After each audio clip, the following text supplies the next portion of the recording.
Hello guys, Ambikabasu official blog बयखौबो बरायहरनाय थाबाय। So दिनैनि भिडिअ'आनो जाहैबाय गामि खाथियाव हाबा जानो थांगासिनो दं आरोना जोङो। आं माने बाजै मोनसे थांफानो नागिरदों आरोना। So नोंथांमोना आंनि भिडिअ'खौ नायनानै मोजां मोनोब्ला चेनेलखौ साबस्क्राइब एन्ड लाइक कमेन्ट हरबानो जाबाय। आरो नोंथांमोननोबो दिन्थिनो नाजागोन आङो हाबानि भिडिअ'खौ एसेबाबो।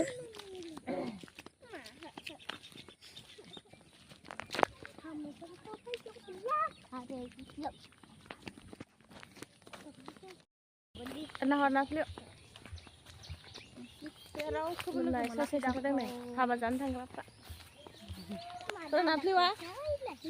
नाय नाया बै लगायसिनखौलाय दे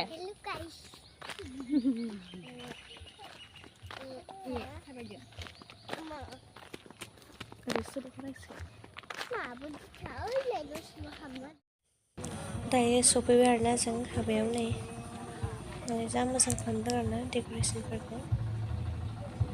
आरामानो मालाय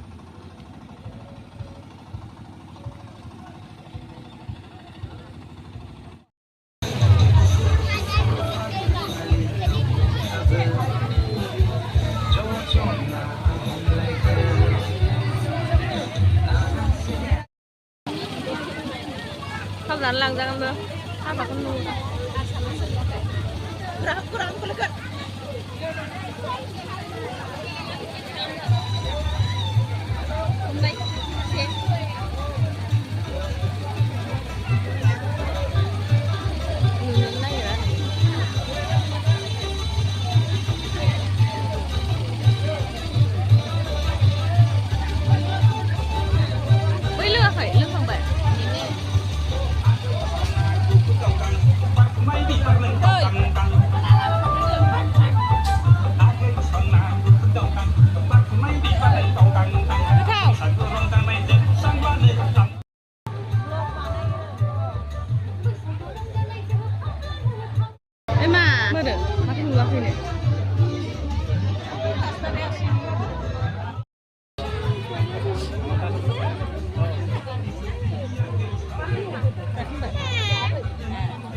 नाय खाथियावनो बिसोर सानैया अबाव हाबसोनानै ओइ लाय नुवाखै दासो